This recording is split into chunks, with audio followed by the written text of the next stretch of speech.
Reaksi Adul disebut Pandji Pragiwaksono alami kebutaan. Adul sebelumnya disebut Pandji Pragiwaksono mengalami kebutaan atas penyakit yang diidapnya. Adul kemudian muncul dan membantah kabar mengalami kebutaan tersebut. Adul mengaku dirinya dalam kondisi baik-baik saja dan matanya tidak buta. Ia pun membeberkan alasannya kerap menggunakan kacamata. Nggak ada apa-apa, nggak ada glaukoma, apalagi sampai buta. Ini kenapa kalau pagi pakai kacamata? Karena saya nggak kuat sama silaunya matahari saja sih, sudah itu saja, selebihnya aman alhamdulillah, ungkapnya. Komedian ini mengaku kaget ketika mendengar kabar, ia disebut mengidap glaukoma hingga buta. Ia waktu itu kan syuting sama Bang Komeng, dia nanya, "Lo sakit?" Saya bilang nggak, kok siapa yang bilang sakit?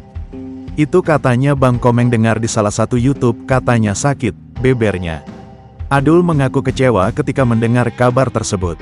Ia pun diminta Komeng untuk mendoakan orang yang menyebutnya sakit glaukoma hingga buta. Iya, kata Bang Komeng, ya sudah doakan saja semoga diberikan kebaikan, ya memang begitu ngelawak sekarang, tuturnya lagi. Meski kaget, namun Adul tak mau mempermasalahkan ucapan Pandji Pragiwaksono tentangnya. Nggak apa-apa, biarin saja Bang Pandji Pragiwaksono mah orang baik ya, sehat ya Bang Pandji, jelas Adul seraya tersenyum.